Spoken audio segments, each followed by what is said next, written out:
नमस्कार दोस्तों, मैं हूं विपिन सिंह। क्या आप जानते हैं कि जो आपके किचन में नीली गैस जलती है, जो एलपीजी जाता है, वो कहां से जाता है? इस पे भारत सरकार कितना खर्च करता है? इसका बजट क्या है? साथ ही भारत सरकार कितना इसका उत्पादन करता है और बाहर से कितना मंगाता है? अगर 2 हफ्ते के लिए भारत सरकार बाहर से एलपीजी लाना बंद कर दे तो क्या कुछ होगा? भारत में चूल्हे जल पाएंगे या फिर नहीं जल पाएंगे? पूरी कहानी एलपीजी को लेकर हम इस वीडियो में जानने वाले हैं कि भारत सरकार किस पे डिपेंड है। पूरा road map A to Z पूरे विस्तार से एलपीजी को लेकर इस पे हम चर्चा करने वाले हैं। इस वीडियो में पूरी जानकारी मिलेगी। शायद ही कोई ऐसा न्यूज़ चैनल होगा जो आपको बताया होगा या फिर कोई वीडियोज आपके सामने आए होंगे जो इस तरह की जानकारी आपको देंगे। उम्मीद करता हूँ कि आप इस वीडियो को पूरा जरूर देखिएगा, आपको बहुत कुछ जानकारी मिलने वाला है। सबसे पहले हम बात करते हैं कि जो एलपीजी होता है वह कहाँ से आता है और उसकी खपत भारत में क्या है। सबसे पहले देखा जाए जो एलपीजी की खपत है भारत में, दुनिया का दूसरा सबसे बड़ा देश भारत है जो एलपीजी का उपभोग करता है।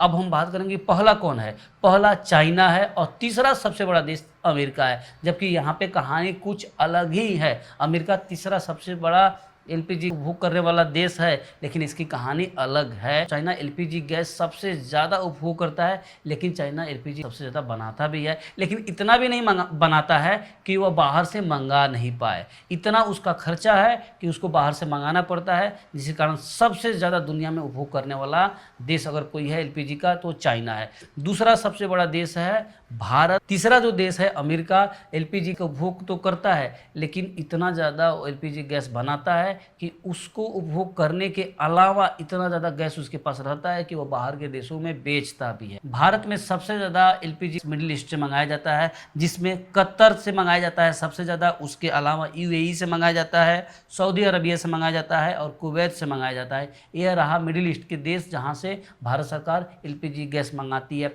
लेकिन इंटरेस्टिंग यह है कि भारत सरकार अमेरिका से भी अब एलपीजी गैस मंगाने लगी है। एक नया एग्रीमेंट बना है, जिस एग्रीमेंट में एलपीजी गैस अमेरिका से भारत मंगा रहा है। ये डाटा रहे जो भारत सरकार एलपीजी गैस विदेशों से मंगाती है, लेकिन भारत सरकार एलपीजी गैस बनाती भी है। जैसे आईओसीएल, बीपीसीएल और एचपीसीएल से भारत सरकार एलपीजी गैस बनवाती है, लेकिन इतना ज़्यादा नहीं होता है कि वो बाहर से मंगा नहीं पाए। इसके अलावा प्राइवेट कंपनियां जैसे कि रिलायंस इंडस्ट्री और नारायणा एनर्जी से भी एलपीजी गैस भारत सरकार मंगाती है, और इसके अलावा गेल और ओएनजीसी भी एलपीजी गैस प्रोड्यूस करती है। यानी भारत में IOCL, HPCL, BPCL, Reliance industry, Narayana energy और इसके साथ ओएनजीसी और गेल भी एलपीजी गैस प्रोड्यूस करती है। इन सभी को मिलाकर मात्र 40% ही हो पाता है। जो भारत की जनसंख्या में जो भारत में गैस यूज होते हैं उसका 40% ही इन सारे कंपनियों को मिलाकर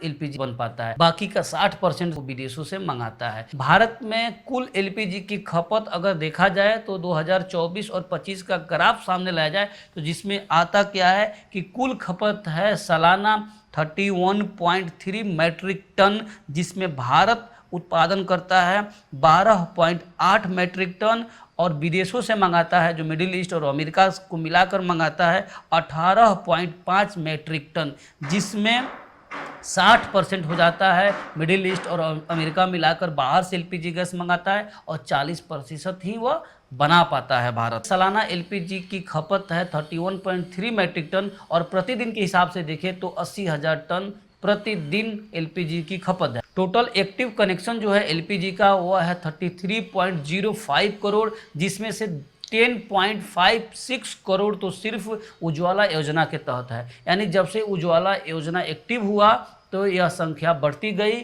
और गैस का खपत बढ़ते गया। स्टेट ऑफ हॉर्मुज को लेकर हम बात करें तो स्टेट ऑफ हॉर्मुज को लेकर भारत सरकार चिंतित है। आखिर क्यों? स्टेट ऑफ हॉर्मुज क्या है? स्टेट ऑफ हॉर्मुज क्या है कि समुद्र का एक पतला रास्ता है जहां से भारत 80% अपना आयात करता है। यानी भारत 80% बाहर से जो सामान मंगाता है वह इसी रास्ते से मंगाता है, जो समुद्र का एक पतला रास्ता है, जहां पे अभी युद्ध छिड़ा हुआ है। और अमेरिका का कहना है कि स्टेट ऑफ हॉर्मुज पर सभी देश जाएं और वहां पे युद्ध करें, ईरान का दबदबा खत्म करें।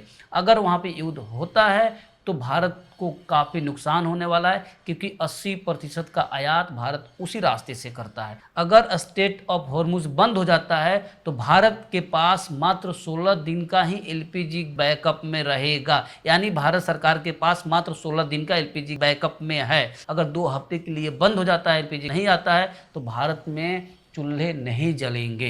एलपीजी आपके घरों तक पहुंचती कैसे है? सबसे पहले ऑयल रिफाइनरी में एलपीजी गैस का प्रोडक्शन होता है, फिर वहां से एलपीजी गैस इंपोर्ट होकर शिप के माध्यम से पोर्ट टर्मिनल पहुंचती है, फिर वहां से इसको सिलेंडर में भरा जाता है और सिलेंडर में भरने के बाद या फिर आपको एजेंसी तक पहुंचाया जाता है और फिर एजेंसी आपको आपके घर तक पहुंचाती है। इसी रूट मैप से आप समझ सकते हैं कि एलपीजी गैस जब ऑयल रिफाइनरी से शिप के माध्यम से पोर्ट टर्मिनल पहुंचता है तो उसी बीच में यह स्ट्रेट ऑफ हॉर्मुज से होकर गुजरता है। अगर वहां पे रास्ता बंद हो जाता है तो ऑयल रिफाइनरी से एलपीजी गैस आ ही नहीं पाएगा। अब रहा कि भारत सरकार एलपीजी को लेकर किस तरह की तैयारी में लगी हुई थी और क्या तैयारी करेगी आगे। भारत सरकार दुनिया का सबसे बड़ा पाइपलाइन बिछा रही है, जो कि कंडाला से गोरखपुर तक है, 2805 किलोमीटर का। यह दुनिया का सबसे बड़ा एलपीजी पाइपलाइन है। यह कंडाला से होते हुए अहमदाबाद, उज्जैन,